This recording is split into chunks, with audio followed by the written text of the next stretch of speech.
Today we're going to be installing the buffer tube on the standard issue Armory Peacekeeper lower.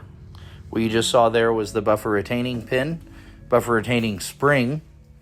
You're going to need the collar and the castle nut. The castle nut goes on your buffer tube. Make sure you have the bigger open side facing down. If you look at the buffer and the castle nut there, you'll see it's getting screwed on real nice there. Bada boom, bada bang. Put your collar on here. Look for that little nipple right there. It's going to go in that groove. You're going to make sure, and you're going to make sure that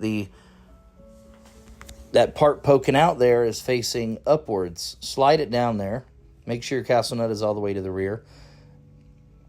You're going to set that down, and then you're going to wait. You're going to grab your buffer retaining pin and your buffer retaining spring and slide it right in the back of your lower there.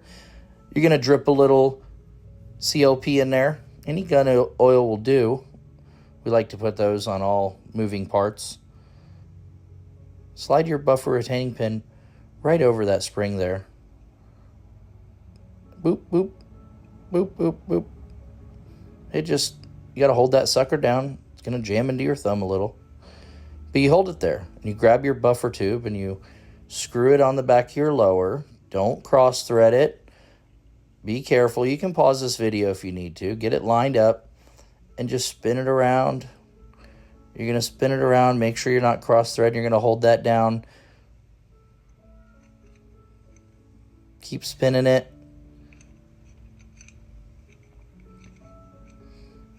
You can hold your thumb there and fast forward through this if you need to.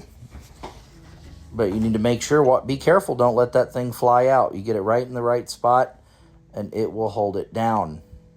Once you have it there and your buffer retaining pin is not flying out, right when you get it to that spot, you got to get something pointy.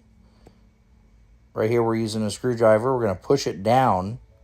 Push the buffer retaining pin down right whenever your buffer tube gets to it, and spin it, screw it in just that last little bit. And some buffer tubes have a little slot for it to slide in, some don't. You'll see it's held down around the edge there. When your buffer retaining pin, you don't have to hold it anymore. You know you got your buffer tube screwed in enough. Now that that's in there,